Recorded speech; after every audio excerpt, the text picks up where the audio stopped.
nessa palestra que é a nossa antepenúltima palestra do ciclo deste ano, o nosso terceiro ano de palestras. Como eu sempre faço, eu sempre falo um pouquinho sobre a palestra da semana que vem.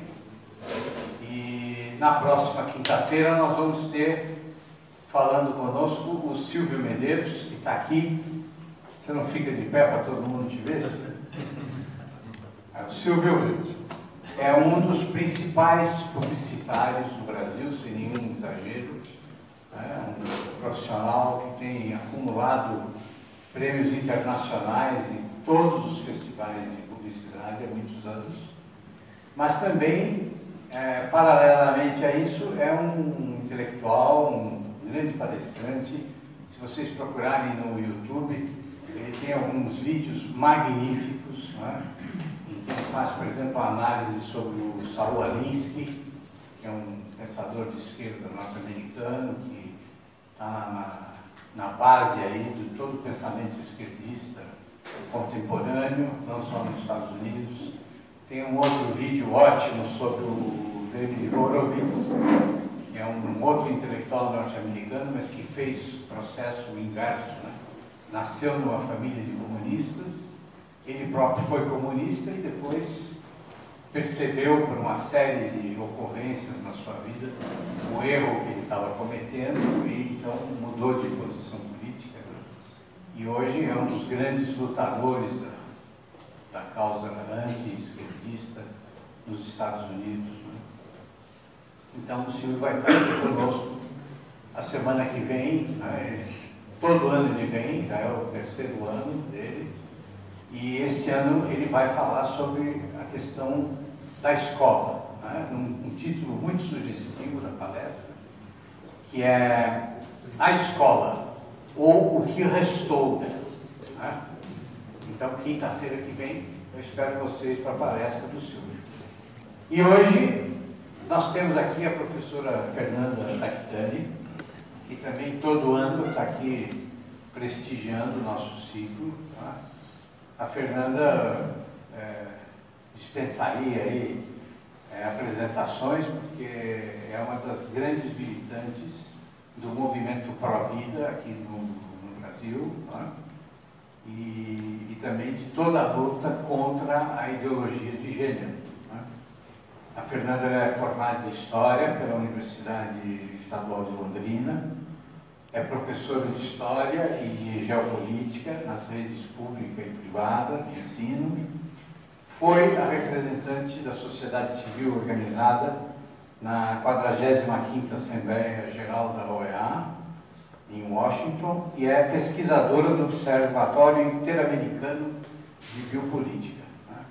E hoje vai nos contemplar aqui com uma ótima palestra sobre a Unesco, né? Que na verdade vai ser acho que vai ser um aprofundamento da palestra da semana passada sobre o globalismo. Muito bem. Muito obrigado. É um prazer ter você aqui.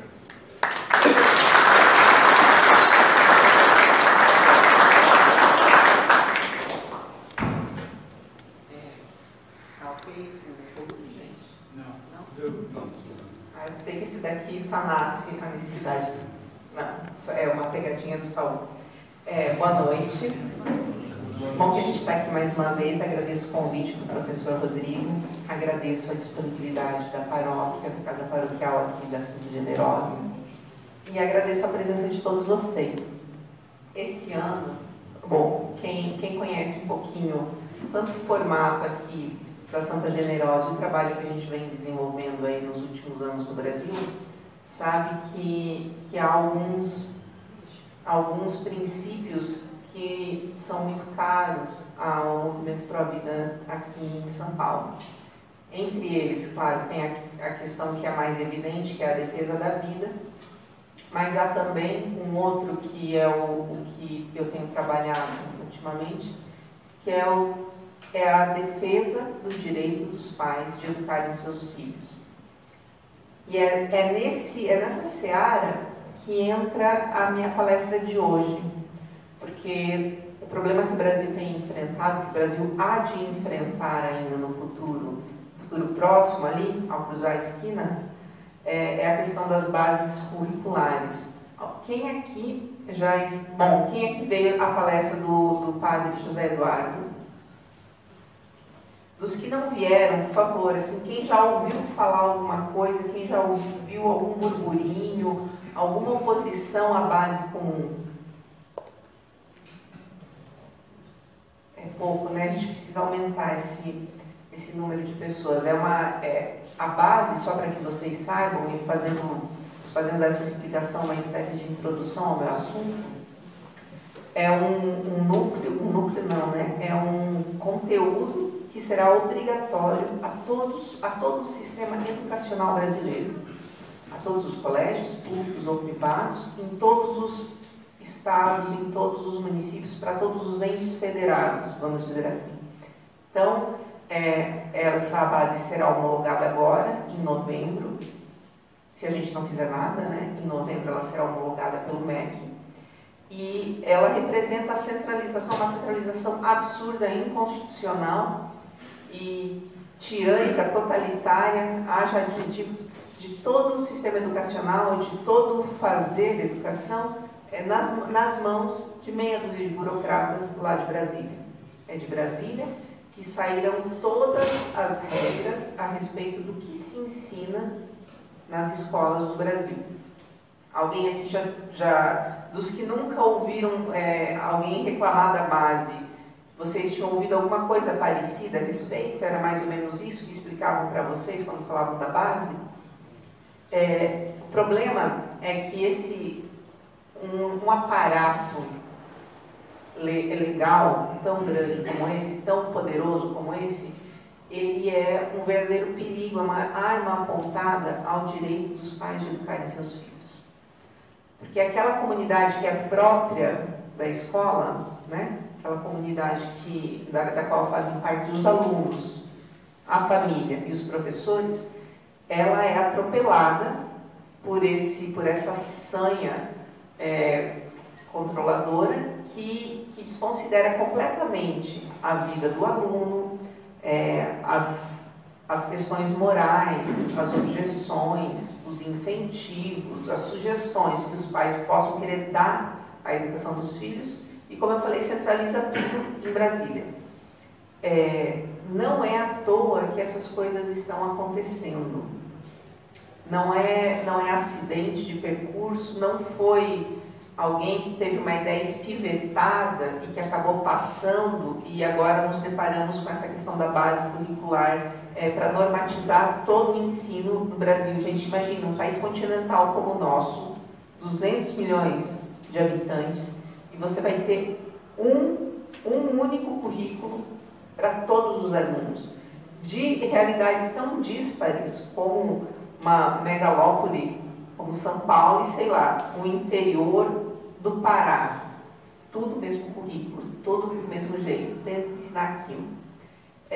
Esses planos e essas tentativas de uniformizar o ensino, eles fazem parte de uma tomada ainda maior do ensino, de uma tomada de assalto que é feita por alguns grupos que têm um interesse muito grande na educação dos nossos filhos. Eles entendem que é através da educação que eles vão mudar as coisas, que eles vão alterar comportamentos e, por isso, eles miram na educação das crianças cada vez mais cedo.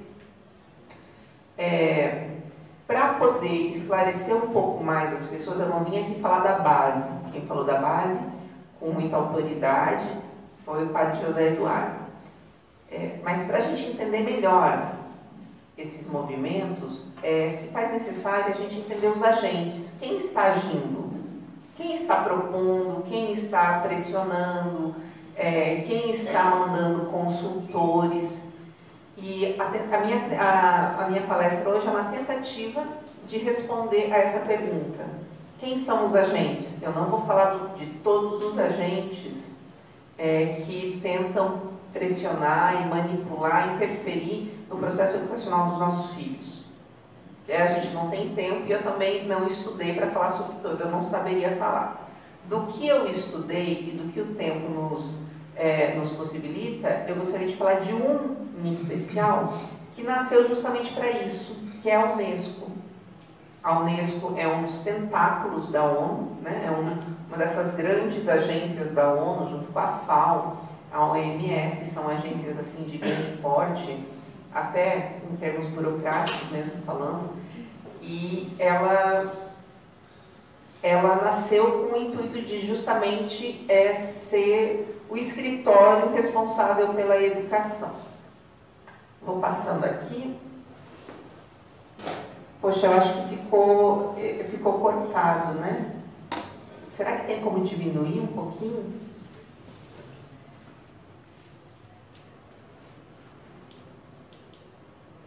Está cortando o slide. Ah, é o slide que está cortando? Ah, então a culpa é minha. Projetor. E não tem como mexer, né? Fui eu que fiz os slides, então vocês imaginem, não deve estar muita coisa mesmo.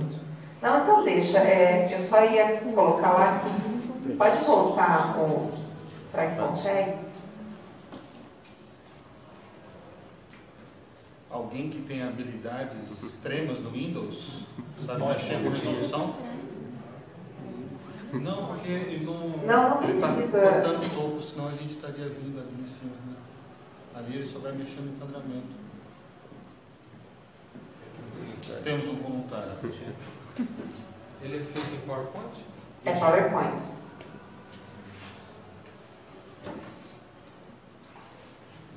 Essa é a mesma apresentação, eu só aprofundei um pouco mais do que eu falei no Rio de Janeiro, mas lá acho que de repente alguém arrumou antes e deixou que eu não sabia, me desculpa, gente. Mas eu vou continuar aqui.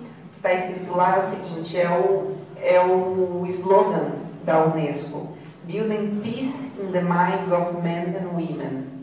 Construindo a paz na mente de homens e mulheres. Por quê? No comecinho, aí, olha só, obrigada. Nossa, muito obrigada.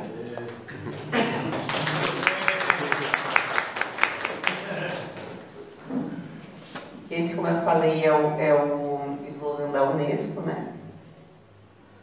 E aqui está alguns dados sobre ela. Criada em 1946, sede em Paris. Não é gostoso ser burocrata da educação, mas tentando meter o bedelho na educação do filho dos outros lá em Paris? Deve ser, né? Eles tentam falar sobre a África, ninguém abre escritório na África.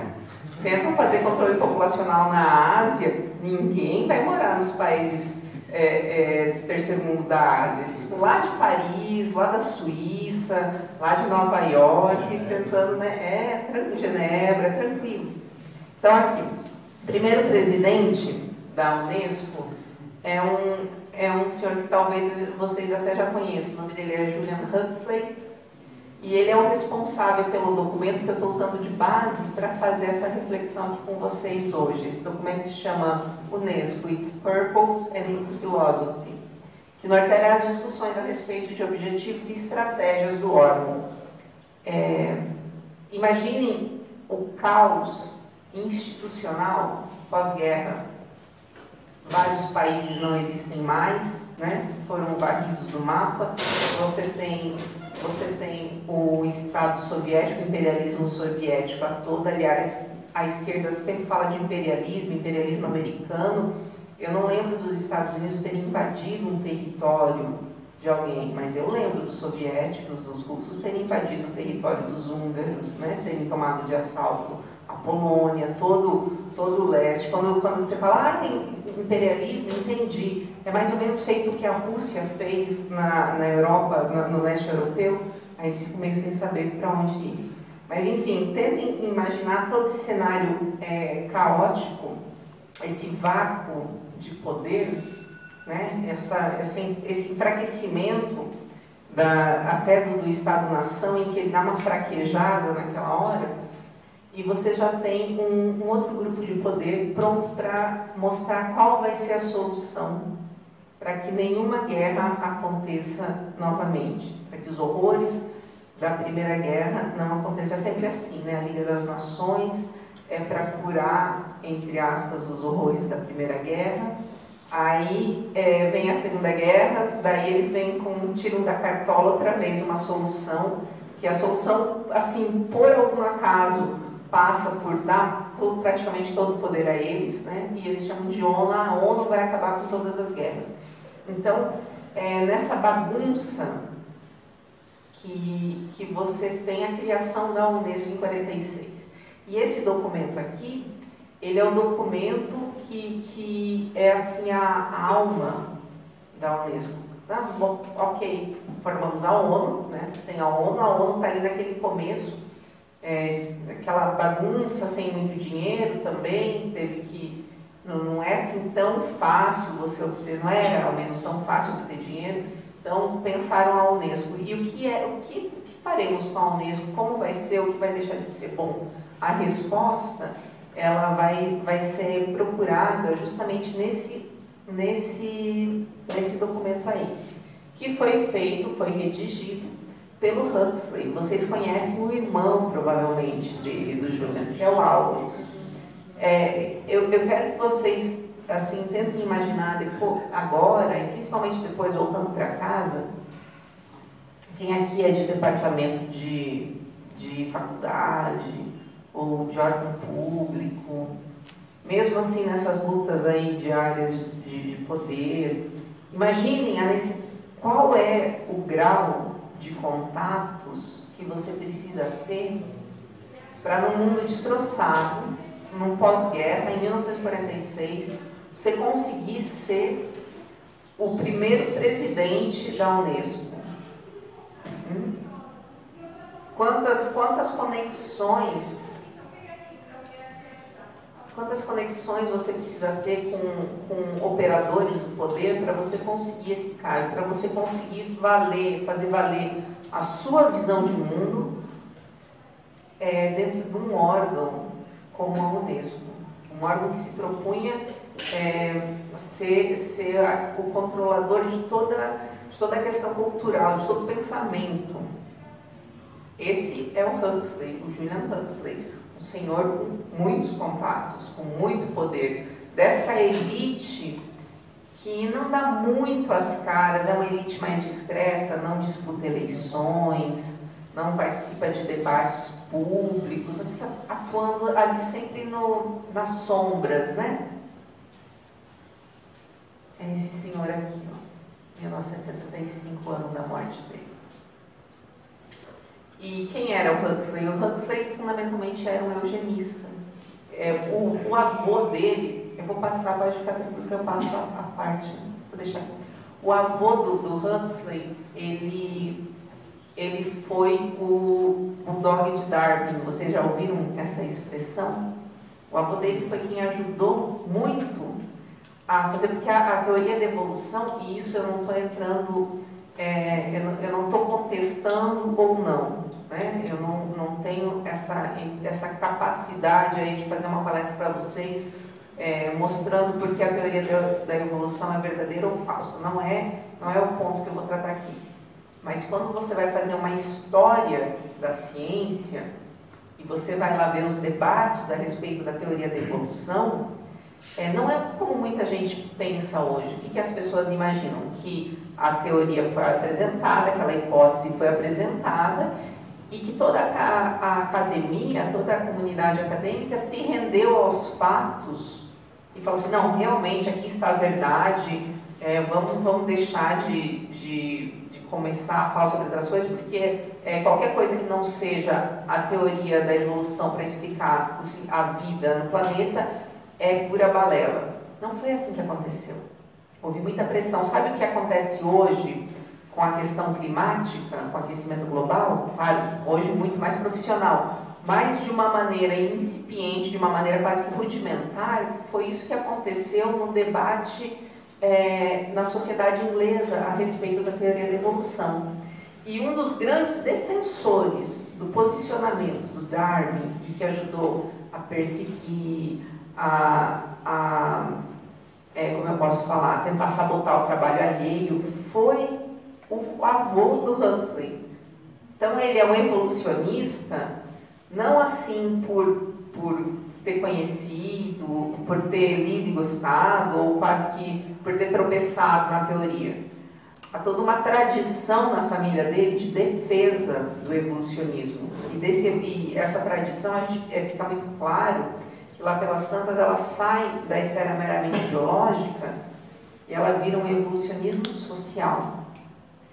E assim, hoje eles precisam, hoje os evolucionistas e todo esse pessoal elitista, que tenta, progressista, vou usar a palavra correta, tenta se distanciar da eugenia. Mas nada mais progressista no século passado, no comecinho do século passado, do que a eugenia. Era assim, era carne de vaca, era a coisa mais comum. E era falado sem medo. Vocês lembram das pessoas que há 20 anos atrás defendiam, há 15 anos atrás defendiam o que estava acontecendo na Venezuela? Hoje, todo mundo fica quieto. Mas você sabia, você apontava, olha, isso aqui não está certo, isso aqui vai dar ruim, vai dar errado. Hoje é claro, é cristalino que há problemas e que deu ruim, e que deu errado. Mas naquela época, a dita esquerda festiva, não tem um videozinho que eu tô com Maduro, levante, não sei o quê? É a mesma coisa a eugenia. Até que eles não tropecem, até que não ceifem vidas com aqueles erros que são defendidos na teoria, né? até que não se materialize toda a barbárie daqueles pressupostos, o pessoal defende sem muita vergonha. Então, o Huxley era um eugenista de carteirinha. Tá? Esse é o homem que, em 1946, a despeito de tudo que já se sabia em 1946 sobre a questão eugênica, já se sabia dos campos de concentração, já se sabia das pesquisas demoníacas que os nazistas levaram a cabo com os prisioneiros, já se sabia de tudo isso, já se sabia dos programas de eutanásia, né? A eutanásia compulsória, tudo isso já se sabia. E, no entanto, o background do Huxley, eugenista, não foi impedimento para que ele desse o ritmo para a criação desse novo organismo que seria a Unesco. Aqui, só para mostrar a verve eugenista dele, eu separei um artigo que é da Eugenics Review. Esse trechinho aqui que eu destaquei, tem essa tradução aqui. Eu acho que se diminuir um pouquinho a letra, consegue, né? Isso. Eu vou ler para vocês, todo caso, eu tenho aqui. Eu tive que traduzir muito livremente, eu não sou tradutora, e a gente ler e entender não significa que a gente consiga ler e traduzir. Então vocês me perdoem, porque é uma tradução amadora, mas lá vai. Isso que está escrito na Eugenics Reviews, é mais ou menos de 1935 ou 36, eu não me recordo qual é o ano. O extrato mais baixo, alegadamente menos bem dotados geneticamente, estão se reproduzindo, está se reproduzindo relativamente mais rápido. Portanto, olha lá, métodos de controle de natalidade devem ser a eles ensinados. Não deve haver fácil acesso a tratamentos paliativos ou hospitalares, evitando assim que o último controle da seleção natural não torne muito fácil para crianças sejam produzidas ou mesmo sobrevivam. Longo desemprego deve ser motivo para esterilização. Você entendeu? Você vai ficar cuidando de todo pobre que aparecer, vai ter muito pobre. Não pode ser tão fácil assim chegar no hospital e já ter o atendimento. Vocês entenderam o que ele está falando aí? Não deve haver fácil acesso a tratamentos paliativos ou hospitalares, evitando assim que o último controle de seleção natural. Qual que é o último controle da seleção natural? É a doença. Né? A doença, a pobreza, aquela pessoa que nasceu com alguma deficiência.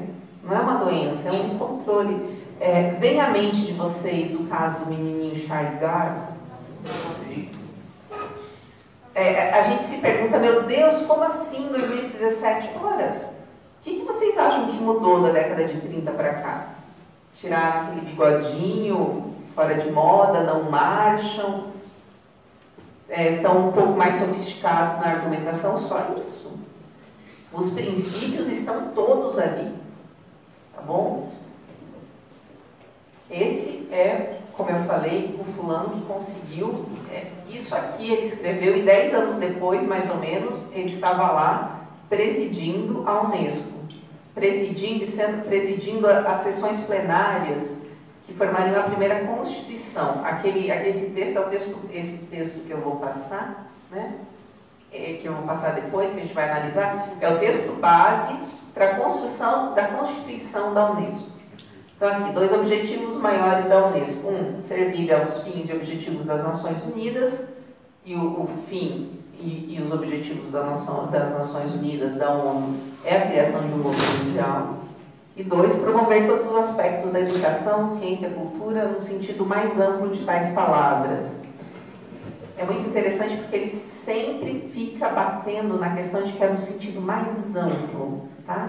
As ciências, a educação e a cultura, não nessa ideia assim reduzida como se fosse ciências matemáticas, a química, a física, não. A Unesco, ela nasce para controlar, para promover todos os aspectos da cultura, inclusive a linguagem. Vocês lembram de 1984, aquele livro que tem a Police, que é a polícia do pensamento? É isso que é a Unesco, na real. Eles precisam florear muito, colocar algumas palavras lá para que não fique tão evidente de prima, mas é isso que é a Unesco. Vou continuar aqui. Esse aqui é o documento. Fiz questão de fazer print porque às vezes a pessoa, assim, por não perceber, vocês podem digitar esse nome aqui no Google, que vocês vão encontrar esse PDF, tá? É a Comissão Preparatória da Unesco, né? By Julian Huxley. Tá até com carinho e tudo mais. E aí, eu pergunto, qual que é a delimitação epistemológica das ciências, como eu acabei de falar para vocês, segundo a Unesco? O documento, o Huxley vai responder para a gente. A ciência não deve ser tomada no sentido estrito em que às vezes é empregado nos países da língua inglesa, como denotando apenas ciências matemáticas e ciências naturais, mas o mais amplamente possível, para abranger todas as atividades, principalmente intelectuais do homem. É o que você pensa, qualquer coisa que você faça com o seu intelecto, qualquer coisa que você faça acordado, que você não esteja dormindo, a Unesco está interessada. Tá? A Unesco acha que é da seara dela, que está dentro das funções dela, meter o bedelho naquilo que você está pensando. A Unesco precisa não só de um conjunto de objetivos e objetos gerais, é ele falando, quando ele está falando sobre como é que deve ser a Unesco e tudo mais, mas também de uma filosofia de trabalho, uma hipótese de trabalho sobre a existência humana. Eles estão falando sobre uma antropologia. O que entendemos sobre o homem, né? E seus objetivos e objetos, que ditarão, ou pelo menos indicarão, uma linha de abordagem definitiva para seus problemas. Veja, metodologicamente, o Huxley está certo, porque se a Unesco ela quer se intrometer até no pensamento das pessoas, para esse trabalho ser eficaz, para eles conseguirem realmente levar a cabo, eles precisam parar e pensar. Não adianta, às vezes um dos grandes problemas, assim, grandes problemas não, uma das coisas que eu vejo, às vezes, no movimento pró-vida, é que você tem muitas pessoas que são ativistas, no sentido de que elas só querem fazer coisas, querem fazer. Você fala, beleza, para e estuda, vamos estudar. A gente vai fazer coisas, mas a gente vai estudar também. E ela só quer fazer muitas coisas, sem parar para pensar. Eu considero um problema, porque aí você faz coisas, você acaba metendo os pés pelas mãos. E o Huxley também acha isso. Ele acha que você vai meter os pés pelas mãos se você não parar, pensar e ter muito claro qual é a filosofia que vai animar, que vai ser a alma, que vai ser a energia do trabalho da Unesco.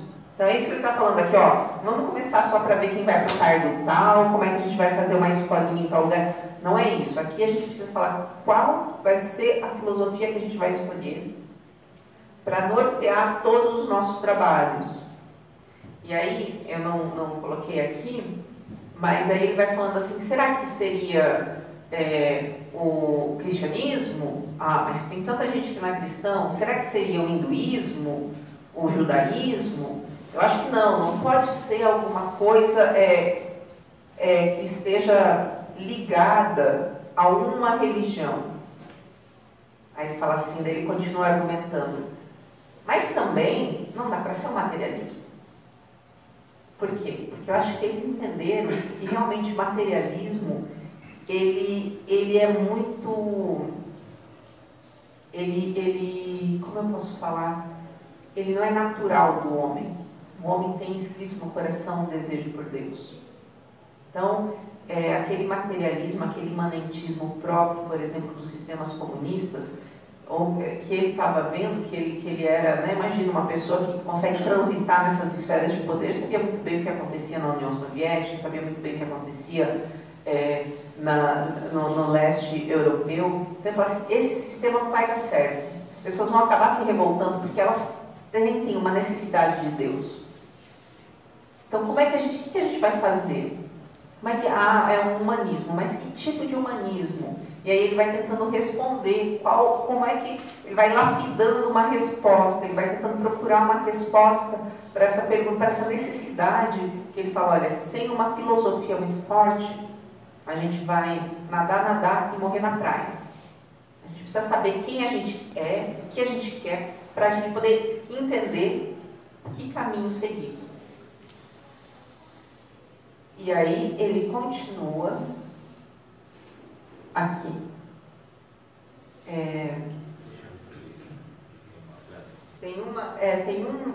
Mas eu leio aqui, não tem problema não. Ele está respondendo sobre que tipo de humanismo então tem que ser. Será que é um humanismo cristão? A gente, né, você quase se animar, é um humanismo cristão? Não, olha lá. Deve ser um humanismo científico. É tão darwinismo isso daqui, né? No sentido de que a aplicação da ciência fornece a maior parte da base material para a cultura humana. Claro que não. A maior parte da cultura humana não é a ciência. Onde esse homem vive? O que ele analisou de sociedade para poder falar uma besteira como essa? E também que a prática e a compreensão da ciência precisam ser integrados com outras atividades humanas. Não pode, no entanto, ser materialista. Olha lá, ele fala, não vai funcionar. Mas deve abraçar os aspectos espirituais, mentais e materiais da existência. Vocês têm noção que ele está falando que a filosofia que norteia o trabalho da Unesco precisa abraçar os aspectos espirituais, mentais e materiais da existência. E deve tentar fazê-lo numa base filosófica verdadeiramente monista e unitária. Um bloco só. Quem aqui já leu, já estudou, já meditou a respeito daquela obra do Monsenhor Sanaúba, Poder Global e Religião Universal? É isso. Vocês percebem que aqui nesse trecho é isso que ele está... Eles entendem que para você construir esse império, esse novo poder, será preciso dar uma resposta àquele desejo de Deus que é próprio do coração do homem. E eles falam, beleza, a gente vai dar uma resposta. Tá? A gente vai responder a esses anseios, tanto no âmbito espiritual, cultural, material, mental, tudo isso vai ser respondido. E ele fala, tem que ser levado em consideração. Se a gente não levar isso em consideração na hora de pensar as atividades e os objetivos imediatos e gerais da Unesco, a gente vai dar com os burros na água.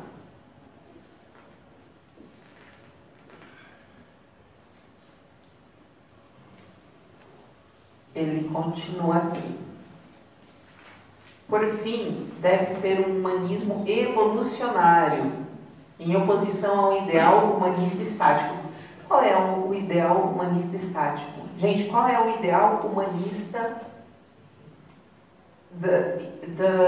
e isso me lembra aquele... Não sei se vocês lembram daquele grande discurso de Bento XVI, quando ele ainda era cardeal Ratzinger, na missa Pro Elegendo Pontífice, em que ele fala da ditadura do relativismo, né, dos ventos de doutrina. Daí ele termina, aquele parágrafo é o parágrafo que eu deveria ter colocado aqui, para a próxima eu vou colocar.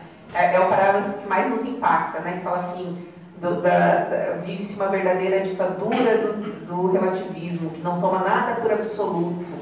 Aí, outro parágrafo, ele fala assim, mas nós, porém, para nós, o verdadeiro modelo, e a medida de todas as coisas, é o Cristo. Tipo, a gente não está nessa toada de ditadura. Nosso modelo é o Cristo. O que Cristo é para nós? É um ideal humanista estático. Cristo não melhorou de 2000 anos para cá. Cristo não mudou. Então, Cristo não serve porque ele não é evolucionário. Ele não está sempre se metamorfoseando. Então, olha lá, o seu humanismo é essencial. É essencial para a Unesco adotar uma abordagem evolucionária. Se não o fizer, sua filosofia será falsa. Vocês entendem? Olha o quão embrenhada na carne desse homem estava a teoria da evolução e a eugenia. Vocês acham que teve um dia que ele chegou, olhou para os campos de concentração e falou, nossa, que horrível, deixa para lá, não sou mais eugenista? Sempre foi, morreu sendo, eu imagino. Só que teve que esconder um pouquinho, porque, né, as relações públicas devem ter pedido para ele deixar um pouquinho para lá. Se não o fizer, sua filosofia será falsa. O seu humanismo seria, né, é um erro de tradução, na melhor das hipóteses, parcial, na pior, equivocado. Vamos justificar essa afirmação em detalhes mais tarde. Aqui, basta lembrar que nas últimas décadas foi possível desenvolver uma teoria da evolução geral que pode fornecer os andaimes intelectuais necessários para o humanismo moderno. Continua. Isso deve, nos parece, ser um humanismo científico mundial. Um humanismo é o homem à medida de todas as coisas. Ele é evolucionário, como eu falei antes. Ele é científico. Tá? É um método empírico, no fundo é isso. Está ali, se não tivesse, eu não consegui provar através da ciência, esqueça. E ele é mundial, global em extensão e de fundo evolucionário.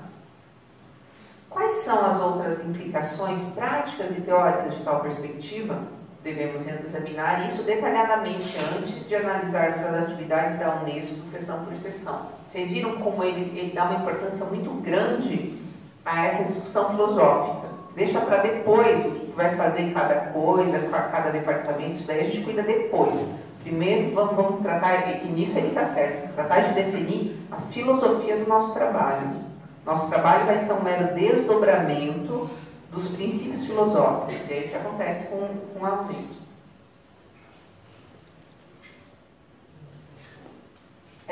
Aí acontece uma coisa muito interessante, porque ele tira, e isso não é nada científico, pede para ele provar isso cientificamente, mas ele tira esse conceito de evolução, que está no campo das ciências biológicas, e ele aplica para entender e para fazer uma leitura das ciências humanas. Então, a história ela passa a ser lida através de um viés evolucionista, as ciências sociais, a sociologia, mesmo a filosofia, tudo isso passa a ser lido a partir de uma chave evolucionista. Vou dar um exemplo do que eu estou falando. a tradição acumulada, é o que está aqui no slide, a tradição acumulada, como todas as outras atividades distintamente humanas, se baseia principalmente em processos conscientes, no conhecimento, no propósito, no sentimento consciente e na escolha consciente. Assim, olha lá, a luta pela existência subjacente à seleção natural é cada vez mais substituída por seleção consciente, uma luta entre ideias e valores na consciência. A ideia de que o mais apto sobrevive lá no meio da África, então é o leão que corre mais, é a girafinha que é mais alta, enfim, não sei quais são os atributos, e isso daí ele tira desse campo meramente biológico e aplica as ideias. Então a sua ideia ela não é verdadeira ou falsa. Ela é válida ou é não válida para um sistema de evolução da sociedade. Se a sociedade está evoluindo com ideias eugênicas, é porque ela é verdade, vale. Não há imoralidade. Vocês perceberam como acontece essa troca? Se for melhor para a sociedade, no sentido de produção e de maior número de pessoas vivendo, que se acabe com a família, por exemplo, dane-se toda a tradição acumulada que via na família o porto seguro das pessoas. Ele coloca as ideias para brigarem. E vocês imaginam assim a zebra correndo e o leão correndo atrás, lá na África? Agora são as ideias que são assim, que a mais apta é a que deve sobreviver. Tá? Não é a que é a mais correta, ou a que melhor bem traz as pessoas, não, é a que a mais apta sobrevive. Nada mais contrário, realmente, a tudo que nós pensamos, a tudo que a filosofia, que Aristóteles pensou a respeito, por exemplo, do bem comum. Vocês percebem que entra num antagonismo assim, quase que inconciliável. Você não tem como ter um pé cá e outro lá. Sabe? Se balançar, se equilibrar entre as duas coisas. Porque essa visão, essa retirada da teoria da evolução, da área da ciência, das ciências biológicas e enxertada na análise das realidades humanas, das ciências humanas, isso aqui é a receita realmente para você criar uma ditadura. E para criar um poder que inevitavelmente vai perseguir os cristãos. Não tem como não perseguir, sabe? Não tem como, água e óleo, não dura muito tempo junto, não se mistura.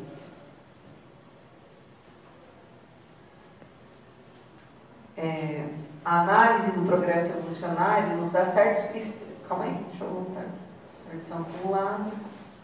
A análise do progresso evolucionário nos dá certos critérios para julgar a correção ou o mal de nossos objetivos e atividades. Veja, o mal das coisas não é julgado pelos princípios, é pelo progresso evolucionário. É certo ou é errado assaltar uma velhinha que acabou de retirar a aposentadoria do banco? Você não tem um valor a priori que pode referendar ou não essa prática. Você tem que pensar no progresso evolucionário. Se ajudou a progredir, tudo bem. Tendências que a Unesco deve levar em conta, né? Tem como voltar aqui? Voltar? Não, voltar não, desculpa, diminuir. Sim,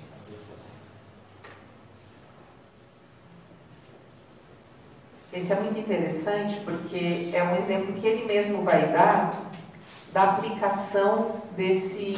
Eu acho que ele percebeu que não ia ficar tão claro para as pessoas, que ele floreou tanto, que ele deixou tão limpinho, que de repente as pessoas não iam entender direito o que ele estava falando. E aí ele vai dar esse exemplo aqui, ó. Daí ele está falando assim, por exemplo, mesmo conhecimento que parece ser totalmente benéfico, pode ser aplicado de tal forma que não promova o progresso. Assim, a aplicação da ciência médica pode aumentar o número de seres humanos em uma determinada área, mas diminuir a sua qualidade ou suas oportunidades para o gozo da vida. E, em caso afirmativo, né, caso realmente diminua a qualidade de vida das pessoas, a luz do nosso critério básico de direção evolucionário é errado. Vocês entenderam o que ele está falando? Pô, às vezes vai dar penicilina para a pessoa, ela vai viver mais, parece que é uma coisa boa, olha, que bom, inventou a penicilina, a pessoa vai poder viver mais. Mas se isso fizer com que a sua cidade se encha de pobre, não é certo não. A pessoa vai poder gozar a vida? Será que é certo? Ai, que bom, tem UTI neonatal, as crianças podem... Ai, que bom, tem um tratamento nos Estados Unidos que pode reverter a doença do Chagas. Não, bom assim, pero não muito, né? Você vai querer ficar lidando com alguém com deficiência o resto da vida? Alguém que não vai poder trabalhar? Alguém que não vai poder consumir? Não se engane, se tiver esse tipo de... Isso daí não é progresso, não. É isso que ele está falando aqui.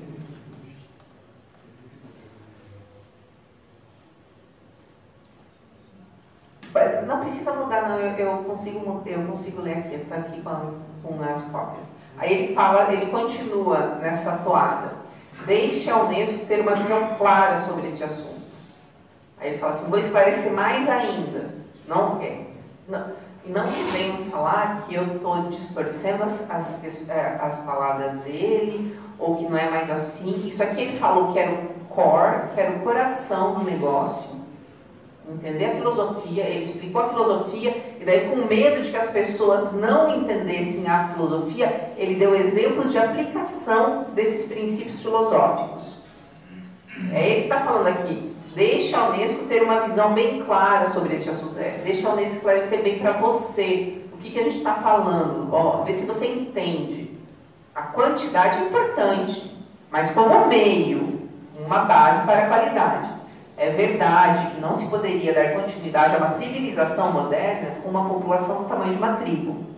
Há, no entanto, um óptimo de tamanho para cada organização humana, assim como para todo tipo de organismo. Um animal terrestre 10 vezes o peso de um elefante seria biologicamente extremamente ineficiente, assim como um comitê de 200 membros seria socialmente extremamente ineficiente. Da mesma forma, existe um óptimo de densidade populacional humana e da população total do mundo.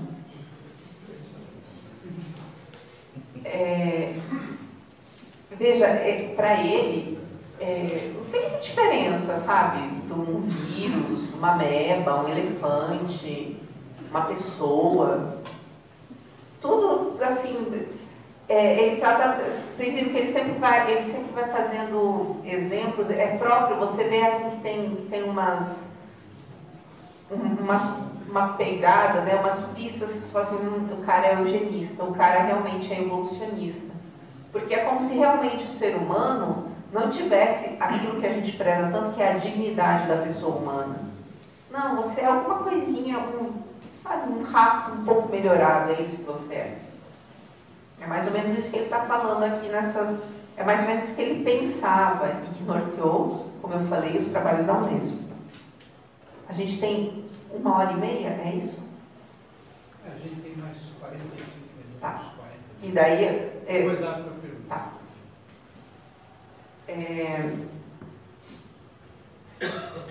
Ele continua...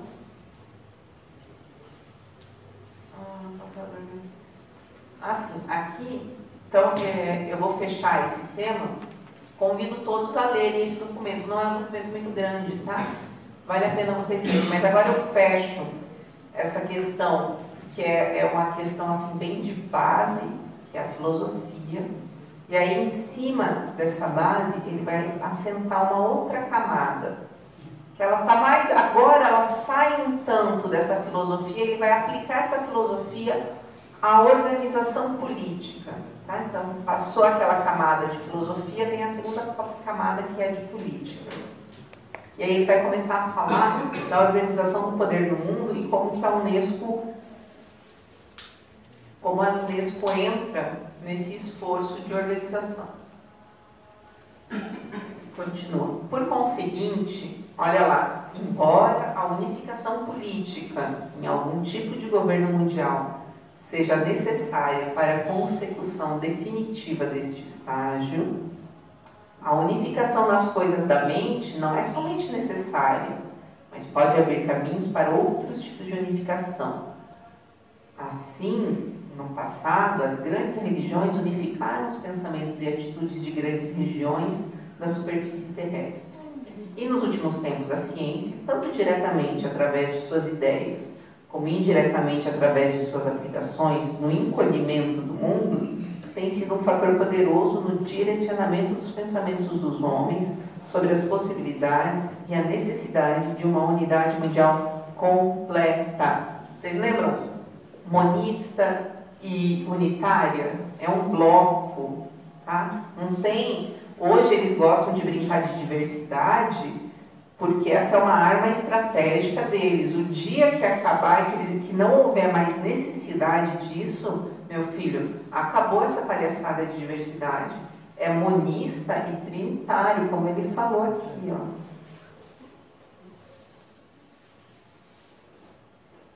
Deixa eu procurar aqui. Monista, verdadeiramente monista e unitário. Tá? Por quê? Entre outras coisas, eles querem construir essa unificação política, esse governo mundial que precisa começar não através da junção dos Estados-nações. Não vai dar certo de uma hora para outra você fundir os Estados-nações. É aí que entra o papel da Unesco. Você precisa trabalhar a cabeça das pessoas para que quando houver essa fusão, as pessoas estejam preparadas, estejam ansiando, as pessoas desejem essa união. É isso que eles fazem, tá bom? Passo para o próximo. Embora exista uma disputa sobre certas qualidades, não pode haver nenhuma a respeito de grande parte das mais importantes, como uma constituição saudável, tá pegando, né? Uma alta inteligência geral, inata, ou uma aptidão especial, como a da matemática ou da música. Aí ele fala assim, dessa construção desse mundo e da civilização. No momento, é provável que o efeito indireto da civilização, o que é o efeito indireto da civilização? A civilização cresceu tanto que ela tem remédio, ela tem UTI, ela consegue cuidar dos pobres, né? Seja disgênico, ou seja, está piorando a humanidade em vez de eugênico. Ele chama de pool genético. É a expressão que tem no livro, no documento, no decorrer da leitura. Em qualquer caso, parece provável que o peso morto da estupidez genética, fraqueza física, da instabilidade mental e propensão a doenças, que já existem na espécie humana. Gente, isso aqui foi falado em 1946. Tá? 1946. Eu acho que eles não tinham nem ideia de que a gente teria uma internet, ou se eles tinham ideia, eles não sabiam que eles não a controlariam tanto, ao menos não agora. Então eles puderam falar essas coisas. Imagine que eles não tinham ideia de que haveria uma palestra aqui em São Paulo numa noite de agosto para mostrar o que eles estavam, sabe, nos converscotes deles em Paris, cochichando e confabulando. Então, eu acho que eles puderam se dar uma certa liberdade que eles não se dariam se eles soubessem que, eventualmente, poríamos as mãos nesses documentos. Veio o PDF, veio a internet, qualquer um que puder chegar em casa vai poder baixar isso daqui. Mas olha lá, o peso morto da estupidez genética, da fraqueza física, instabilidade mental e propensão a doenças. Propensão a doenças, você nem está doente, hein? eles pensaram, você não está doente.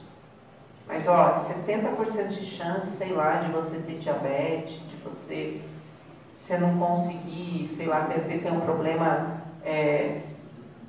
mental, ou um problema daquele tipo de problema que você tem, alguém aqui da área médica, me socorro, que vai impossibilitando o controle muscular das pessoas. Degenerativo. Isso, essas doenças degenerativas. O que você acha que acontece com pessoas com doenças degenerativas nesse mundo governado pela Unesco, pela elite que pariu a Unesco?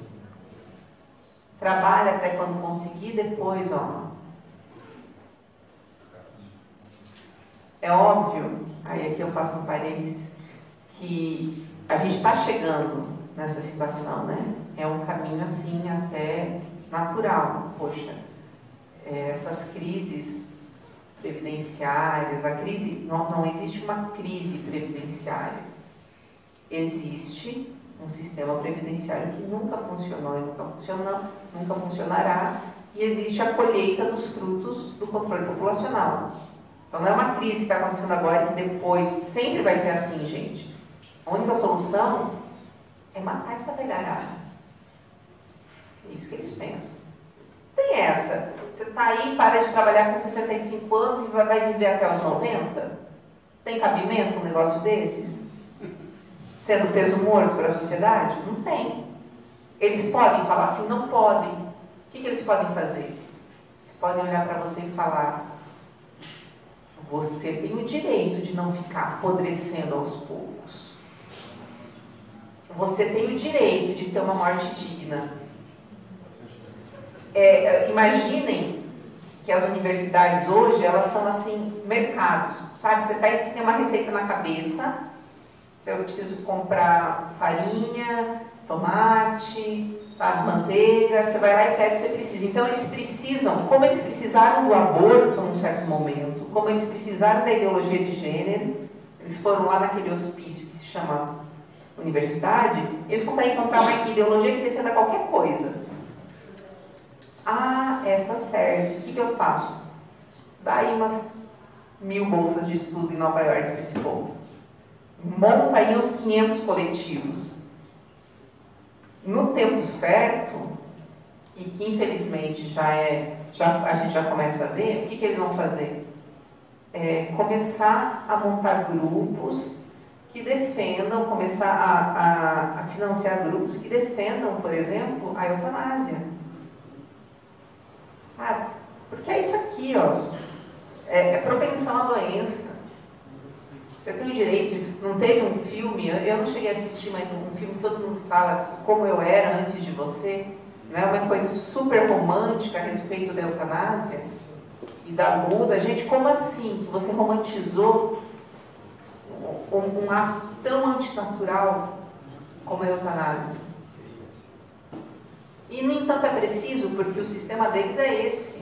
E eles precisam pegar alguma ideologia que, sabe, quebre o gelo, que faça o povo conseguir alterar comportamentos, para que eles achem bonitinho, para que eles achem que eles estão exercendo o direito deles à morte digna. Não um tiro nos miolos. Então, esse pessoal, esse é o modus operandi dessa elite globalista. Eles não têm exército, né? Se eles tivessem, eu acho que ia ser uma coisa mais ou menos China, em que dá uma bala na nuca e a família ainda tem que pagar o preço da bala. Mas como eles não têm exército, eles sabem que ainda há muitas forças que se colocariam contra eles, as coisas têm que ir na conversa, tem que conversar, tem que financiar esse pessoal, tá? Então é assim que vai funcionando. Deixa eu voltar aqui, que eu fiz um parênteses e já perdi uns 5 minutos.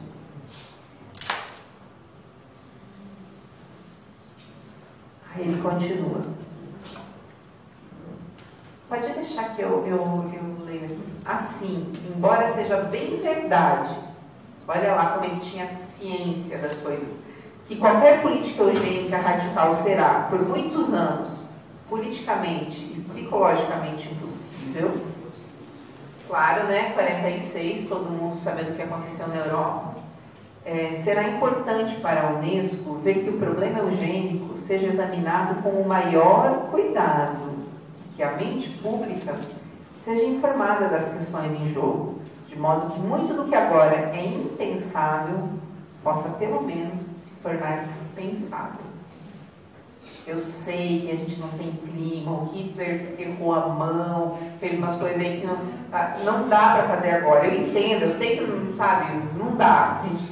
Mas, ó, a gente tem que trabalhar sempre indo até a medida das possibilidades, para que, não é que para aprovar a eutanásia amanhã, não é para aprovar a eugenia amanhã, não. Olha como eles são pacientes. Para pelo menos começar a tornar aquilo que é impensável, impensável. Impensável em espaço pensável. Depois de pensável, desejável. Depois de desejável, direito. Depois de direito, meu filho, obrigatório. Tá bom? É mais ou menos assim que vai acontecer.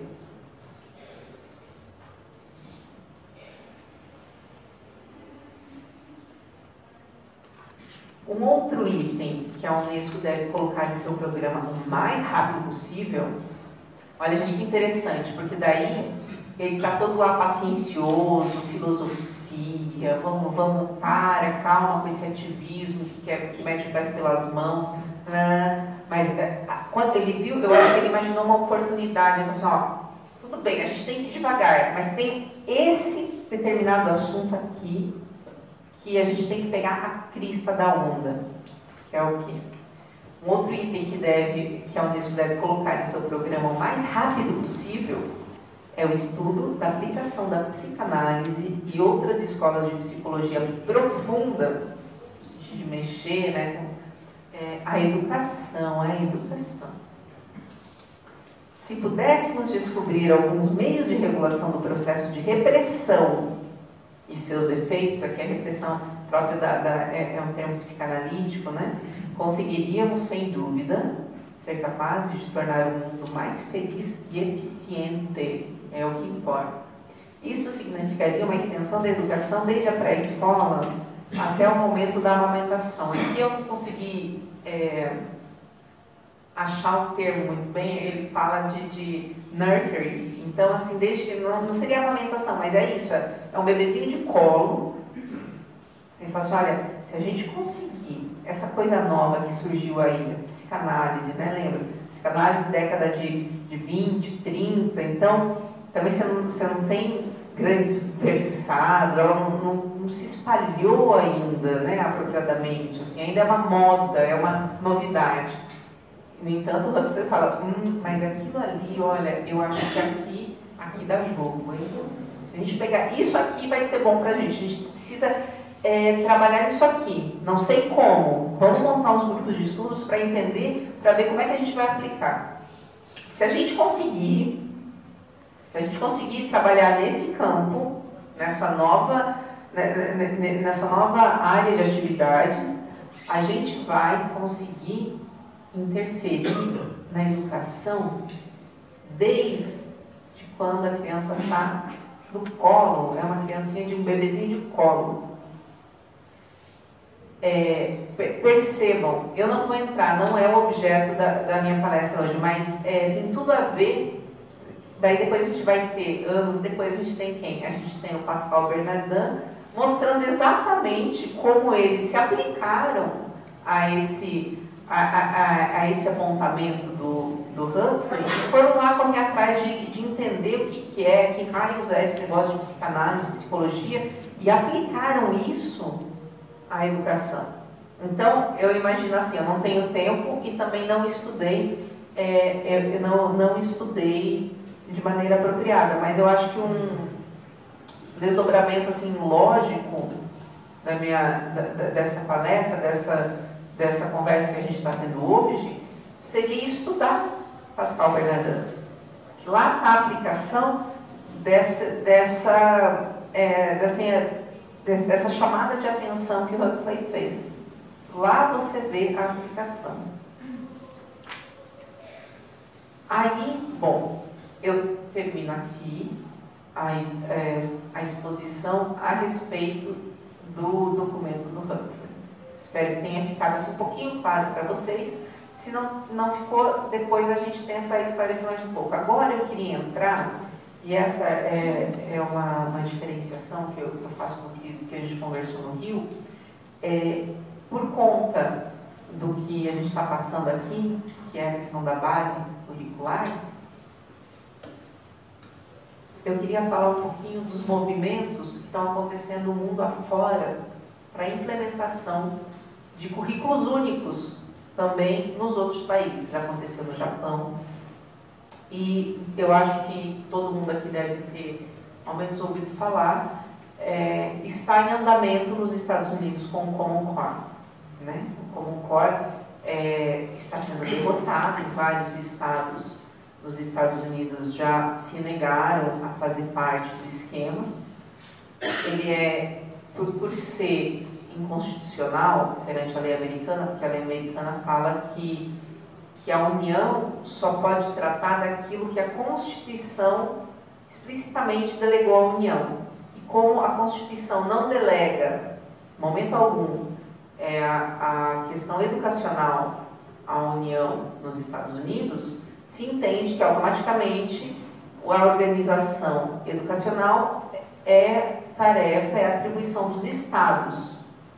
Então, é ilegal nos Estados Unidos o MEC de lá chamar uma base comum curricular e impor para todo mundo. O que eles precisaram fazer? Eles precisaram fazer uma gambiarra. Eles precisaram colocar uma empresa privada, uma empresa que bolou o Common Core. Tá? É uma empresa ligada à Fundação Bill e Melinda Gates. Eles que financiaram toda essa brincadeira lá nos Estados Unidos. E aí o que aconteceu? Vocês lembram daqueles como eu falei, a União não tem o poder de obrigar, né? Ela não pode obrigar o estado do Texas, o estado da Califórnia a adotar, porque é inconstitucional fazer essa obrigação. Então o que eles fizeram? Eles colocaram em contratos de crédito entre esses entes federados a necessidade da inclusão de tal estado no programa do Common Core. Eu acho que vocês lembram daquele, eu acho que era o TARP, era um dos programas, um dos primeiros programas do Obama de crédito aos estados. Era, acho que para dar no âmbito da recuperação da indústria ou eu não lembro direito qual era a grande questão. Eu sei que lá, num contrato de empréstimo que a União, que o governo federal americano faria aos estados, estava a cláusula de que para poder pegar aquele dinheiro, então você tinha que fazer parte daquele Common Core que estava lá com aquela tal instituição. Olha toda a artimanha jurídica que eles precisavam fazer para poder amarrar. Claro, quando veio à tona, quando as pessoas foram aos poucos percebendo tudo que estava acontecendo, e também eu não estou aqui para falar do Common Core, e que daria assim horas e horas para a gente poder, tem muita coisa a respeito disso na internet e nos documentos, mas enfim, os estados conseguiram se ver livres. Vários estados abandonaram o Common Core e têm abandonado cada vez mais. Principalmente porque pessoas como nós foram lá durante as eleições e assim virou bandeira. Todo mundo que queria se eleger falava que ia tirar o Common Core. Virou assunto discutido em eleição estadual. Então eles conseguiram tirar. Mas eu queria mostrar para vocês, só falei do Common Core como um dos principais esforços deles para controlar esse sistema educacional americano, a menina dos olhos. Imagina se eles conseguem. O que freia hoje a ONU de conseguir esses intentos totalitários dela? A existência dos Estados Unidos. A UE, a União Europeia, vai aplaudir, vai adorar que venha, sabe? Eles são todos burocratas. Sei lá, você nasce europeu, parece que hoje você nasce já um burocratazinho. A UE não vai fazer nada. A América Latina, gente, não dá para esperar, né? De onde menos se espera, é dali que não tem nada mesmo. Os Estados Unidos e o patriotismo e as forças conservadoras, não republicanas, que há muito republicano que é para a ONU, mas as forças conservadoras de lá é que estão segurando a bronca e não deixando essas coisas acontecerem, né? Não deixando assim a ONU exercitar seus poderes, seus músculos. Enfim, perderam lá, não conseguiram. Prêmio de consolação, talvez, vieram para o Brasil, né? E aqui eu acho que a gente tem que tentar barrar também. Mas faz parte de uma iniciativa que já vem sendo gestada há muito tempo. E hoje, aqui, de uma maneira especial, eu queria mostrar para vocês algumas coisas a respeito de um senhor. Esse aqui, ó, é o Robert Miller. Ele faleceu em 2010. Peguem digite o nome dele, o Robert Miller, UN, depois no YouTube, para vocês verem, tem vários vídeos dele. E ele foi premiado, inclusive, em 1989, ele ganhou o prêmio Unesco para Educação para a Paz. Que interessante. Quem fazia parte do júri, entre outras pessoas, o Desmond Tutu, sabe, o arcebispo ligado ao The Elders. Quando você primeiro para estudar, parece assim que você nunca vai conseguir ver conexão nenhuma com nada. Depois, você vai se atendo aos detalhes e você consegue construir teias. Sabe quem ganhou esse prêmio em 1986, 3 anos antes desse senhor aqui? Paulo Freire.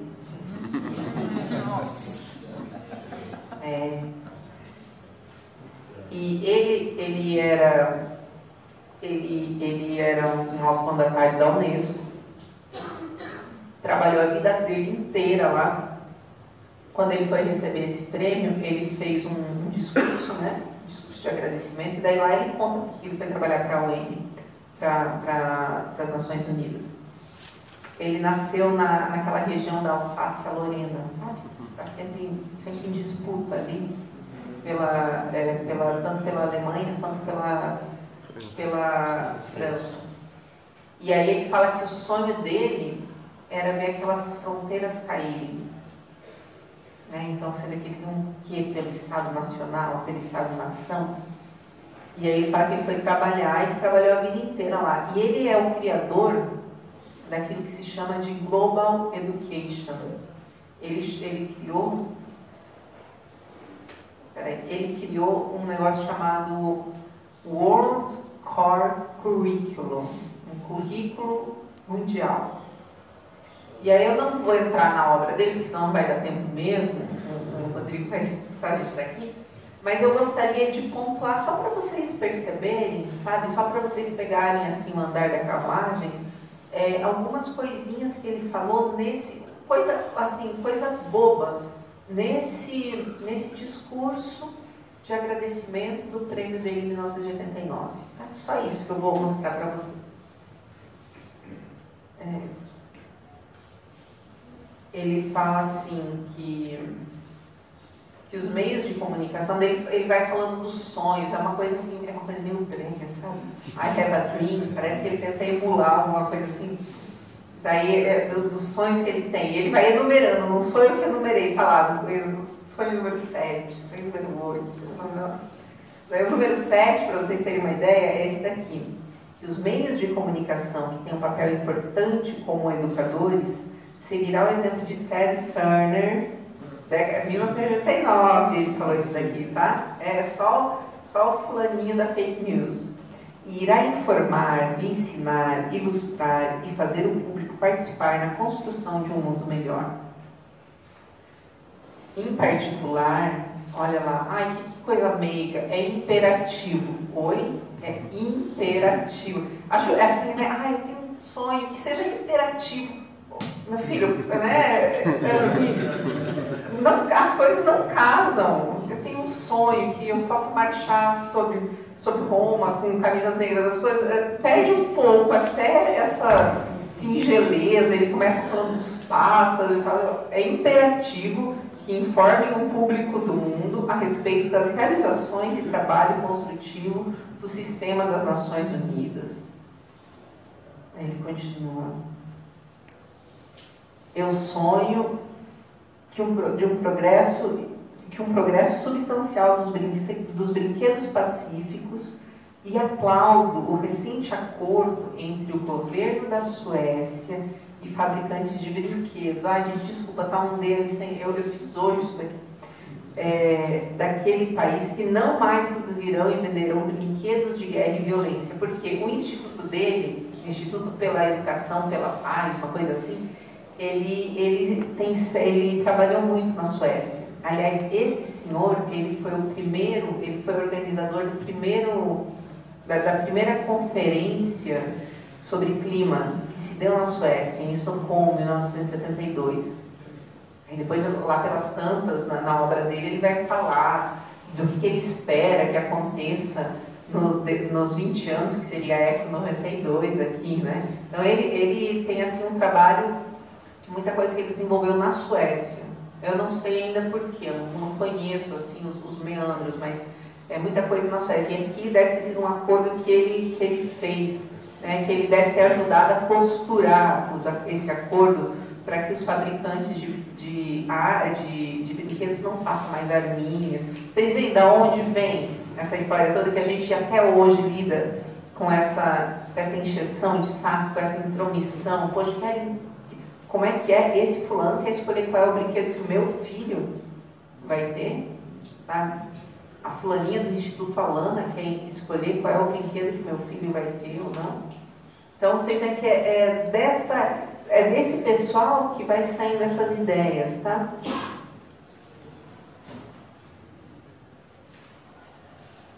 Olha aqui, que fofo.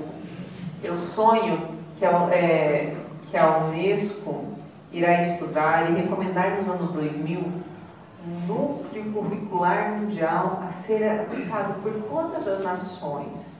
Né? Shed a tear, nossa, escorreu uma lágrima.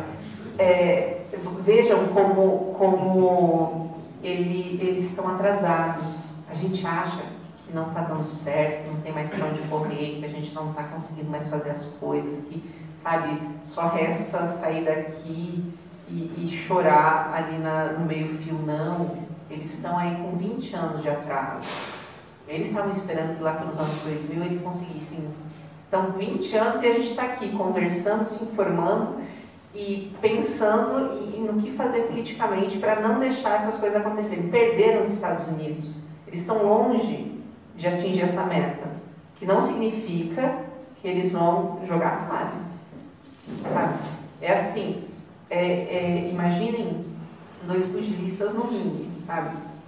Quem se render, os 2 estão batendo, quem se render não é quem bate mais, é quem aguenta mais, entendeu?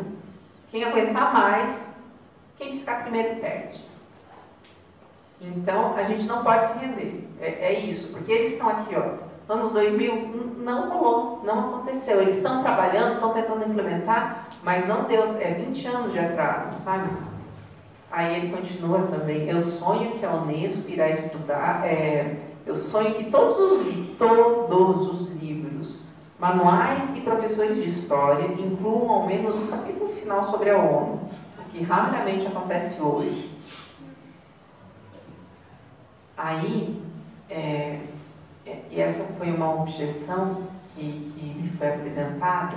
Poxa, Fernanda, mas será que o Huxley, tudo aquilo ele entende? Nossa, não, aquele cara falou muita coisa errada. Poxa, mas será que o pessoal da Unesco ainda pensa assim? Né? Às vezes foi uma fase negra da instituição, passou e bola para frente ou que segue. Não. Né? Eu entendo porque às vezes a pessoa, de boa intenção, você pensa assim, não é possível que esse povo continue com uma mentalidade assim. Só que aí você vai ver que esse fulaninho aqui que tentou fazer um discursinho à la Martin Luther King, ele cita o trabalho do Huxley. Você vê que ele se reporta, sabe? Ele se entende parte dessa tradição, desse trabalho. Ele fala aqui: e já que é na mente dos homens que as guerras começam, como é sublinhado na Constituição da Unesco, é na Unesco e nas escolas do mundo que o fim dos começos de todas as guerras deve ser feito. O fim do começo, não vai ter nem começo de guerra, o fim a gente vai acabar com essa ideia de Estado-nação na cabeça das crianças.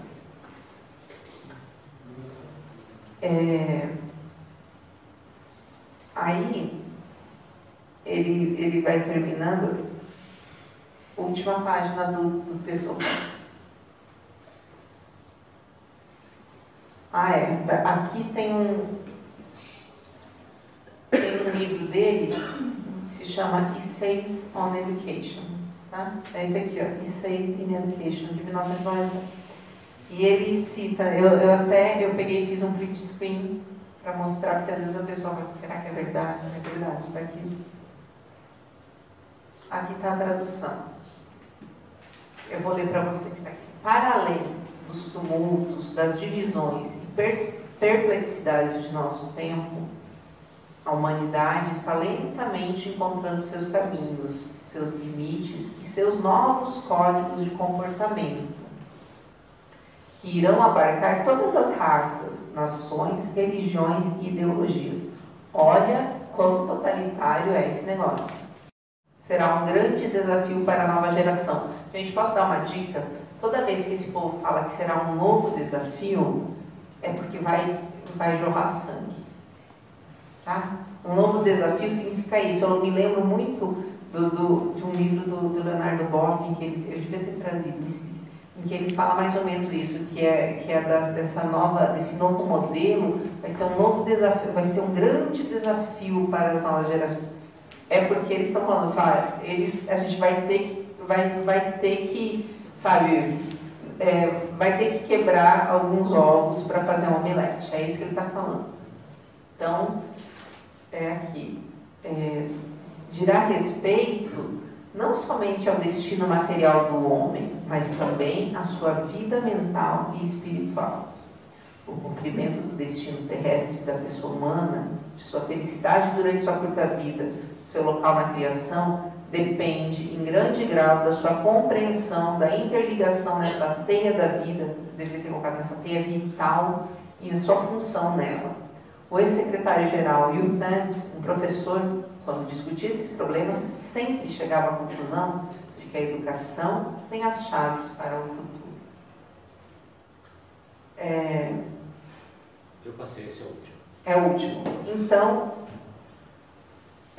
eu termino aqui citando o Miller, e espero que vocês tenham assim, aproveitado esse tempo que a gente passou para entender um pouquinho mais, não tanto assim como se dá a organização da Unesco, mas qual é a filosofia que está por trás não, está por dentro, né, que é a alma da Unesco, e como eles vêm tentando implementar algumas políticas para poder chegar nesse objetivo político deles, né, algumas políticas como essa que nos diz respeito, que é a questão da base. Espero que, entendendo quem são esses agentes, vocês possam intervir politicamente, culturalmente, de uma maneira mais eficaz, e que a gente consiga barrar isso daí, que a gente consiga enterrar mais esse plano megalomaníaco de controle, mandar esse pessoal controlar o nariz deles, né? A gente não é alguma coisa um pouco melhorada, mas é mais um pouquinho mais evoluída que um rato. Nós temos a nossa dignidade como seres humanos, como pessoas humanas, e o direito de educar os nossos filhos, o direito de chegar aos corações, às mentes e à alma dos nossos filhos, compete a nós. Né? Não a um fulano escondido num prédio feio para danar, depois procure um prédio da Unesco, que é horrível, lá em Paris. Era isso que eu queria passar para vocês. Eu agradeço por vocês terem vindo. Peço assim que vocês estudem, que vocês nos ajudem a propagar essas questões. E agradeço, parabenizo o Rodrigo por ter aberto esse espaço aqui para a gente.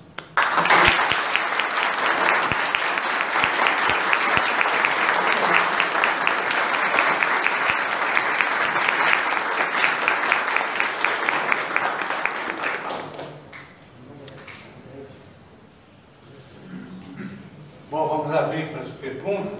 Quem quiser, pega o microfone aqui com o Décio e faz a pergunta, que é mais fácil, né? Boa noite, professora.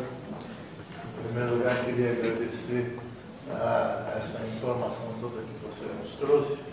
Eu estou chocado com isso que eu vi aqui. Eu estou me sentindo vilipendiado, entendeu? Porque as pessoas que escreveram isso deveriam estar lá em Nuremberg, sendo julgadas também. E eu não sei como um negócio desse escapa da percepção da maioria, principalmente dos meios de comunicação. Né? Eu queria, sei lá, eu quero colaborar com isso para a gente denunciar esse crime, esse verdadeiro crime.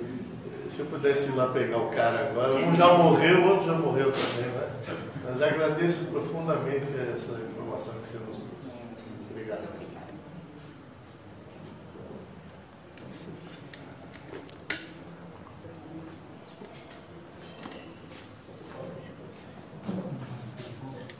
Tem um monte de coisa a ser feita, né?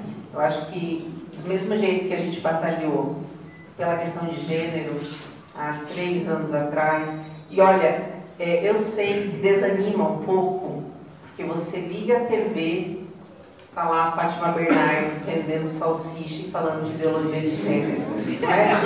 Você... todo dia. Só que essa ideologia só funciona se a gente não identificar como ideologia.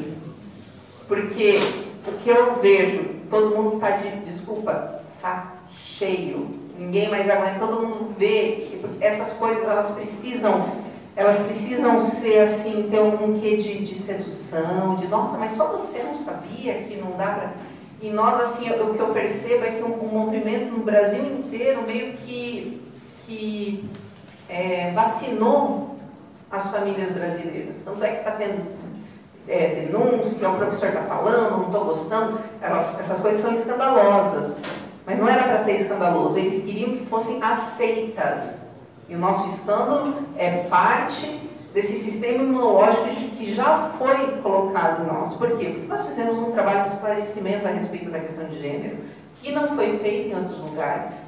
Né? Todo mundo vem dizer, mas como que no Brasil não tem? Gente, vamos falar a verdade? A gente tentou fazer os 500 anos da chegada dos portugueses, tinha lá a caravela que não funcionou, não é? A gente tenta fazer um estádio da Copa, o negócio não funciona, faz uma ponte, a ponte cai. Como assim que o Brasil, numa coisa tão mais complexa como a questão de gênero, conseguiu tirar de um plano de educação? De todos os planos de educação no Brasil inteiro. Como assim que as pessoas no Brasil que não sentam para ouvir nada, que a gente sempre reclama, como assim que elas sabem? Como assim que você vai na fila do mercado e as pessoas sabem que isso daí não é verdade, que isso daí que estão inventando e onde já se viu que é absurdo? Porque a gente fez esse trabalho de formiguinha. Houve um susto, a gente não foi ativista no sentido de sair fazendo qualquer coisa, a gente pensou, estudou, falou assim, não, a verdade se impõe. A gente precisa esclarecer as pessoas. Uma vez esclarecidas, elas vão naturalmente rechaçar essa questão. E foi assim no Brasil inteiro. Não fui eu, foi o Rodrigo, foi o Marcelo.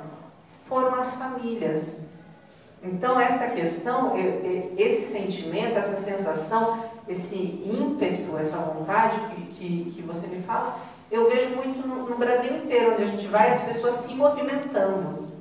A gente só não pode piscar, como eu falei, sabe? Não pode desistir, não pode retroceder, como falou lá, e é urgente ter paciência. Então, uma coisa por vez, a gente vai conversando com as pessoas, vai falando, vai entendendo, vai mostrando. As ferramentas estão aí, o Facebook, a internet, as pessoas estão correndo o Brasil inteiro para falar sobre essas questões.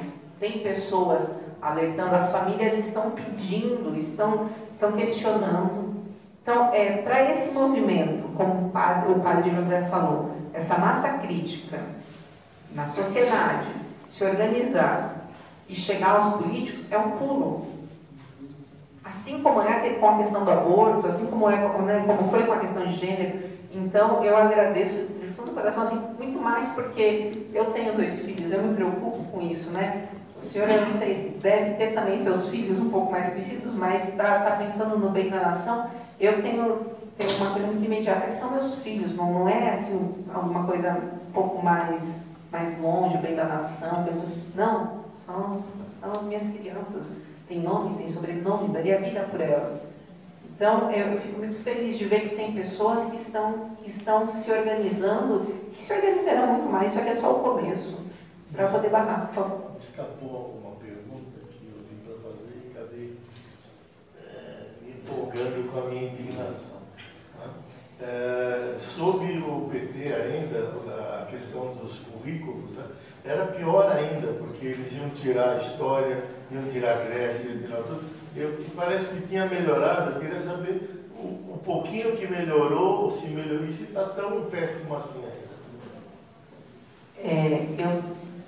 Quando eu questiono a questão da base, eu não entro no conteúdo. Poderia, gente, sabe por quê? Poderia assim, não, beleza, então Fernanda, senta aí e me fala o que você quiser no Brasil inteiro. Não é assim, é uma questão de princípio. E outra coisa, isso aqui é um ato do executivo, tá? Eles colocam uma coisa linda, maravilhosa, que você chega a chorar de felicidade.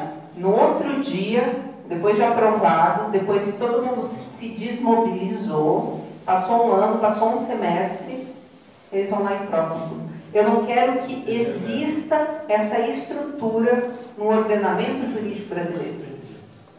E assim, não houve tanta mudança. E mesmo a questão do conteúdo, não houve tanta mudança assim. E a gente precisa pensar também que a esquerda, às vezes, a esquerda e direita, não, né? A esquerda e esses 2 sistemas de poder, esses 2 grupos que pensam o poder, eles têm propostas muito parecidas no que diz respeito à instrumentalização da educação das crianças, né? E mesmo assim, às vezes eles, sabe quando você vai vender alguma coisa, que você pede um preço lá em cima, para depois você baixar na negociação, então eles colocam uma coisa muito escandalosa, 10 coisas escandalosas. Aí a gente grita deles, não, tudo bem, então vão ser só 7, tá bom assim? Não tá bom assim. Não quer nem que exista essa base, porque a melhora da educação passa não por algo centralizado lá em Brasília para todo mundo, mas por quanto mais particular, quanto mais voltado ao aluno de carne e osso, tanto melhor o ensino. Se eu fizer um plano de estudo para todos vocês aqui, vai ser uma coisa. Se eu puder sentar e pensar em cada um, vai ser outra muito melhor, né? Então, por que até em termos meramente produtivos, aí por que usar uma ferramenta que não é a ferramenta mais eficaz para a educação?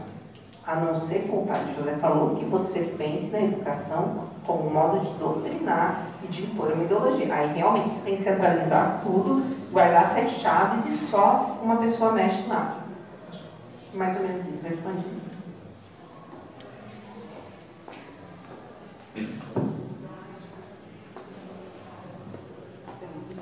Boa noite. Eu queria agradecer a paróquia, primeiro, por receber a comunidade, né, que eu nem sou da paróquia porque de civil. Então, e dar parabéns pelo trabalho de todo mundo, né, que está de boa vontade fazendo esse trabalho aqui e ouvindo. Então, a primeira coisa é que eu concordo que você que não negocia com terrorista, porque eles não têm compromisso com a gente de manter a palavra, né? A segunda, eu acho que já acontece uma eugenia, porque as pessoas que morrem, 60 mil por ano, são de famílias mortas por aquelas desestruturadas, né?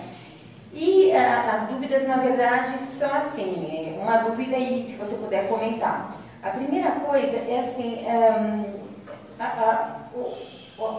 nós temos uma situação em que os jovens, eles já acham e exigem direitos, né? Todo um elenco aí de direitos que eles não fazem por merecer e não têm a noção da meritocracia que eu tive, que todo mundo teve. Se eu for responder pela conexão que tem espiritual, pela conexão que todo mundo tem, que deve ter pelo país ser católico, tudo é de Deus, a gente não tem nada, né? Isso eu estou falando da tradução, da tradição que eu li, e cristã, né, que tem uma boa lição de humildade de Jesus e que é cumpridor da lei. Eu, por acaso, sou observante de Moisés, mas é a mesma coisa, todo mundo aqui é herdeiro dos patriarcas, Abraão, Isaac e Jacó. Quando a gente foi entrar na Terra Prometida, quem está aqui e for religioso conhece o livro, se a gente abrir uma paraxá, se tiver alguma o livro do Deuteronômio, no 9, vocês não têm direito à terra de Israel, né? Foi passado por Moisés, vocês não têm direito a nada, porque tudo aqui é de Deus. No máximo, os vossos antepassados, que são os patriarcas, foi um pacto que Deus fez, ó, eu vou dar essa terra para vocês, mas ninguém tem direito a nada. Então, nós que somos religiosos, da tradição judaico-cristã, nós temos essa consciência de baixar a cabeça para Deus e ter uma humildade básica. Se eu for explicar isso para uma sociedade que despeneia o pé com uma infantilizada de 2 anos de idade, eles vão me chamar de carola de igreja, nem católica eu sou, desculpa, né, da tradição judaica. Mas, então, eu não posso explicar dessa maneira. Então, eles têm que comprar, vamos dizer, a ideia de outro jeito. Peraí, vírgula, que nada é seu, é tudo de Deus, né? E a segunda coisa é que, pela minha tradição também, ninguém vale mais que ninguém. Inclusive, não tem hierarquia nenhuma. Eu entendo que tem hierarquia na Igreja Católica, mas todo mundo é filho de Deus. Então, ele está na ONU, desculpa, você não é nada mais que eu, não é nada melhor que eu mesmo, entendeu? Então, eu também tenho essa consciência e eu queria saber como que é isso no cristianismo, né? Que para a pessoa ser realmente cristã, para poder enfrentar, porque nós sabemos o que está acontecendo por aí. A gente até tem que distribuir o trabalho. Porque enquanto tem que, por exemplo, os católicos têm que lutar contra a ONU, a gente está lá correndo contra os terroristas. No outro domingo passado estava ele ali do Hamas no Windham, né? E aí juntou a dela do Rio de Janeiro, do movimento, com o Roberto Groman, que já deve estar lá em Israel falando tudo o que aconteceu, porque eles estão atacando em diversos lugares. E a gente tem que se dividir, né? Somar forças. Então eu queria só saber como é que você vê esses dois problemas. Obrigada. Obrigada pela pergunta. Bom, nada do que eu falei aqui precisa ser respondido em termos religiosos, né? O que eu falei aqui, ele se responde através da observância dos princípios do direito natural, né? Você ter o direito dos pais de educarem os seus filhos, ele não existe porque existe a Igreja Católica. Ele existe porque é próprio do direito natural. Você vê que é a família e não o Estado que tem o direito de educar essas crianças. Então eu entendo, você está me pedindo uma argumentação laica, né? Mas não me parece que eu tenha feito uma argumentação religiosa aqui. Tudo que eu falei, e você me falou também do problema de como falar isso com as pessoas. Bom, sempre há pessoas que querem ouvir. Sempre há pessoas que estão sedentas por informação, que têm essa curiosidade que move, que querem entender o mundo. Então, procure esses espaços. Eu não sei como conversar com crianças birrentas, as minhas não são birrentas, graças a Deus, então eu não preciso, né? Eu sei, meus filhos são um pouco se comportam melhor do que eles, mas eu justamente eu não sei, vai ser uma grande batalha. O que eu faço com uma sociedade que vive como se fosse adolescente? Também, entre outras coisas, esses agentes provocam esse tipo de infantilização, né? Não cabe aqui falar, mas a gente vai aos poucos, um por um. Sempre tem pessoas assim que estão desordenadas, mas que estão procurando uma luz, um fio da meada para poder ordenar, a partir da observância de alguma verdade, ordenar a sua própria vida. Então, aos poucos, eu acho que a gente vai atingindo. Há um movimento de jovens, é bom que se fale isso, que tem acompanhado essas questões. O movimento pró-vida tem muita gente jovem, sabe? Menininhos assim de 18, 19 anos, 17 anos, mal tem barba no rosto e estão lá, militando pela vida. Então, se tem aqueles caras de 50 anos de idade que ainda não entendem o que estão fazendo aqui, que não querem nem defender a sua intimidade, né? Porque, no fundo, a gente está defendendo a nossa pele aqui, né? Tentando se livrar de mais um aparato totalitário que está ali à espreita, né? Esperando a gente arrefecer para dar o bote. Se tem pessoas que não conseguem perceber que diz respeito a elas, a defesa da liberdade, o que a gente pode fazer? Trabalhar dobrado, né? Para defender por nós e por elas também. Que é isso.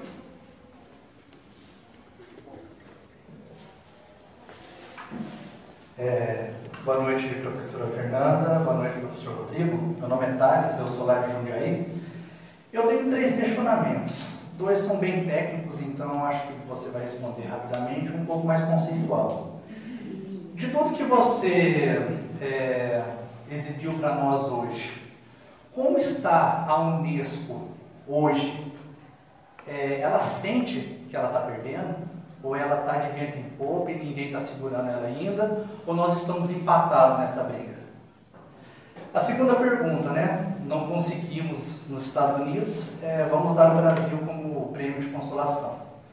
Mas eu percebo, às vezes, alguma coisa um pouco diferente, então o questionamento o Brasil é um celeiro ideológico no mundo? O mundo tem uma certa predileção em implantar as suas ideologias no Brasil?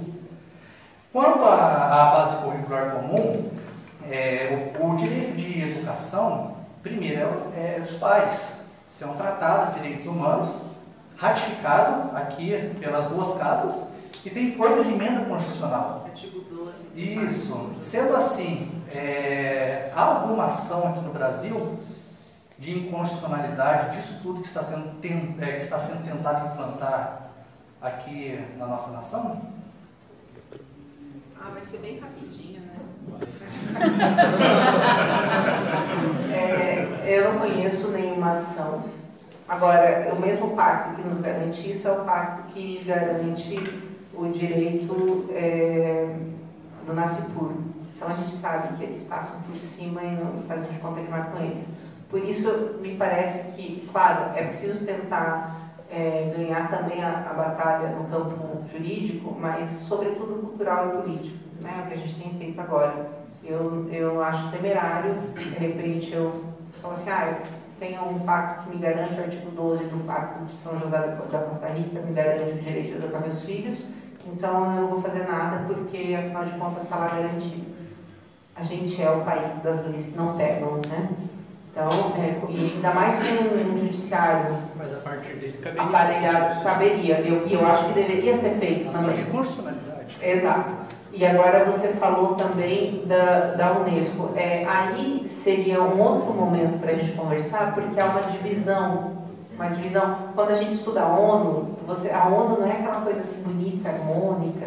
Sabe, uma empresa em que você tem um departamento tentando pegar o outro, sabe? Ou uma universidade que é um departamento, aquelas briguinhas assim, intestinais, também acontece na ONU. Então você tem uma agência tentando, tanto é que essas questões de educação aqui no Brasil, a Unesco sai um pouco de cena, ela fica fazendo outras coisas, e quem entra com tudo é quem? É o Banco Mundial.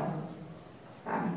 Não importa, um ou outro a gente tem que repudiar, mas assim, você tem vários atores que tem pensado e agido. Tanto é que o ministro Paulo Renato de Souza, né, que foi o ministro que mais tempo ficou como ministro da Educação, gente, olha o que é, isso é um milagre, você ficar 8 anos como ministro é uma coisa, nesse troca-troca, que são os ministérios no Brasil, as moedas de troca. Por que será que o Paulo Renato de Souza conseguiu ficar os 8 anos nesse ministério? Como assim? Que aquele ali foi o núcleo duro e que eles falaram, aqui a gente não mexe, esse a gente não pode usar como moeda de troca. E de onde trabalhava Paulo Renato antes de ir para lá? Será que ele é um grande pedagogo e ninguém está sabendo que ele foi colocado lá porque ele tem um conhecimento fora do normal? Não, ele não entende nada de educação. Mas ele era funcionário do Banco Mundial antes de ser ministro da Educação. Então, essas questões não dá tempo agora, mas são boas assim, para a gente tentar entender como essas articulações acontecem. Sobre o Brasil ser um celeiro ideológico, bom, o Brasil, a gente tem, assim, eu acho, um complexo de vira-lata, e muitas vezes a gente não entende a importância do Brasil no mundo, sabe? É um território muito grande, tem muita população, 200 milhões, não é brincadeira. A Alemanha, e ao contrário do que eles pensam, de que eles veem a população como algo ruim, a gente entende que população, mesmo pensando em termos estratégicos, é uma grande moeda, é um grande capital, entre aspas, de recursos estratégicos para a nação. Israel que o diga. Israel sabe que cada cabeça conta. E eles sabem também, porque eles têm feito na Europa campanhas de natalidade. A Rússia tem feito campanhas pró-natalistas, porque entendeu que a Rússia vai acabar. A China vai acabar. Eu não me preocupo assim a longo prazo tanto com a China, porque a China continua pobre e ela vai morrer pobre e ela já acabou. Foi um tiro no pé tão grande a política de filho único que você tem uma desestrutura demográfica tão grande que aquilo ali já era. Vai envelhecer antes de se tornar um problema para a gente. Tá? Vai fazer me incomodar muito, mas não vai ser alguma coisa assim que é uma nova potência. Não vai, eu acho que não vai dar certo. Só que quando a gente olha o Brasil com essas lentes, a gente entende a importância do Brasil. Sabe? Tanto assim de neutralizar, esse daí pode ser um potencial inimigo, neutraliza, quanto de, entre aspas, colonizar também, né? Então eu acho que é isso. E eles vão onde eles puderem ir. Então, se puderem nos Estados Unidos, viriam para cá mesmo que tivesse conseguido lá. Então aqui resta a gente aqui também segurar a bronca para não deixar as coisas acontecerem. Só mais uma coisa, esse documento, ele vige ainda na ele chega no site lá, você acha? No site não sai, não tem, não. Mas Não ele é o documento que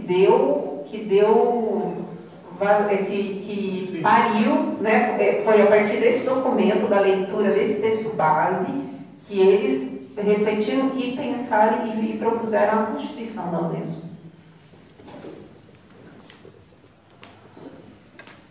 A última pergunta, viu? Ok. Boa noite, meu nome é Thiago.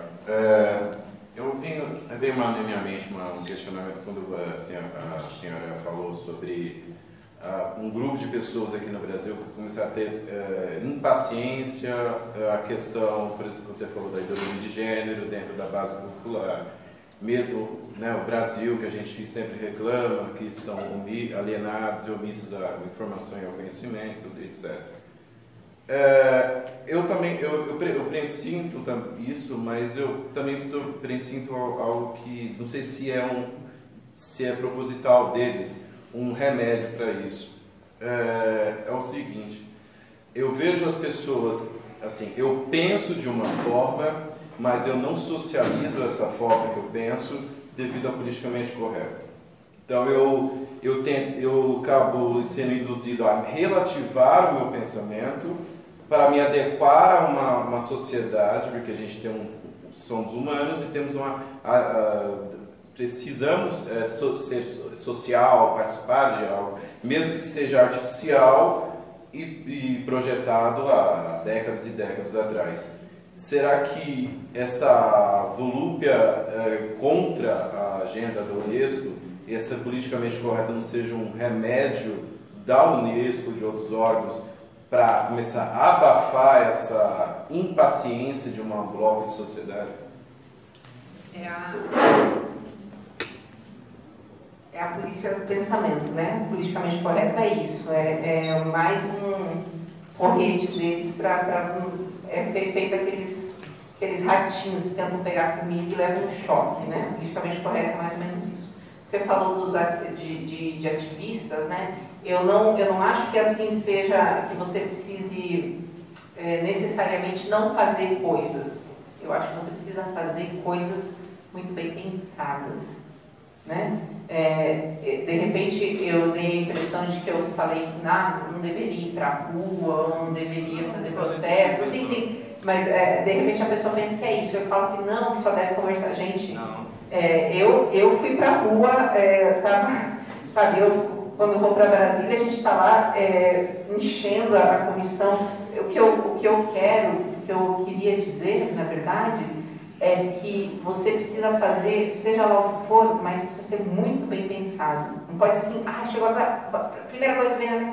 Não, para a gente conseguir colher os frutos, a gente precisa pensar muito bem em qual é estrategicamente a melhor ação a ser executada. É isso que eu me referi. E você falou do politicamente correto como uma maneira de silenciar as pessoas que eventualmente percebam essas coisas e que não consigam nenhum espaço para falar. Realmente, eu não sei se vocês perceberam, mas eu me pautei só no documento. Porque eu tenho medo, um receio de vir aqui e falar tudo isso e você falar assim, mas que senhorinha desmiolada, olha, ela realmente acha que o cara é eugenista. Então, exato, estou cansada de ser chamada de teórica da conspiração. Então, eu me ative muito ao documento justamente para mostrar, está aqui, ipsis literis, está aqui, está falado. Existe esse medo, não pelo que vão pensar de mim, mas de repente a pessoa não entender ou não levar a sério. E eu acho que aos poucos, conforme a gente vai atuando e falando para um, falando para outro, a gente reassenta a opinião pública. Sabe, reassentar? Sabe quando você mistura areia aqui, aí você deixa um tempo paradinho, daí ela vai descer aqui e vai mudar, né? Então o que a gente tem que fazer, me parece que é inoculando essas coisas aos poucos. Se eu chegar, comprar um horário em rede nacional, ficar 3 horas falando na TV tudo isso daqui, no outro dia ninguém vai ter me levado a sério. É muita coisa para pessoas que não estão minimamente preparadas. Eu agradeço, inclusive, o voto de confiança de vocês por terem vindo aqui me ouvir. Então, é uma primeira coisa. Eu mostrei o documento, a gente conversou a respeito. Vocês vão aos poucos conversando com outras pessoas, mostrando. Leva tempo. Eu já vi pessoas que, assim, no primeiro, no segundo, num 10º momento, elas ainda estão, poxa, mas será? Depois de repente, 1 ano conversando com aquela pessoa, conversando, não, sabe, tocando terror, nem nada, conversando, é que a pessoa começa a enxergar, porque está tão, realmente, me parece tão fora da realidade as coisas que a gente está falando. O padre Paulo Ricardo fala que o peixe que está na água, ele não sabe que a água existe. Então, uma maneira de quebrar essas barreiras é ir aos poucos mostrando para as pessoas e reunindo assim com pessoas que conheçam, que entendam, que confiem, né, se confiem mutuamente, para a gente poder mudar a percepção das pessoas em relação a essa questão. Eu não falei, já estou terminando, Rodrigo, mas é muito interessante, década de 80, nos Estados Unidos, a ogenização da música era tão grande que os Estados Unidos suspendeu a sua participação na Unesco. Vocês já pensaram? I Had a Dream? Já pensou? O Brasil, não, estou de boas de Unesco, pode. Chamado Reagan. Então, foi com o Reagan. Vai saber, se a gente não está hoje aqui trabalhando para que daqui 10 anos, 15 anos, a gente repudiar, falar, não, traz esses embaixadores de volta, não queremos esse pessoal aqui. O Netanyahu chamou de circo na cara deles. Pois é, vai saber, né? Começa assim, fazendo palestras para o professor Rodrigo aqui na Santa Generosa. Eu agradeço mais uma vez, viu, a participação, a paciência de todo mundo. Eu espero que tenha sido útil para vocês.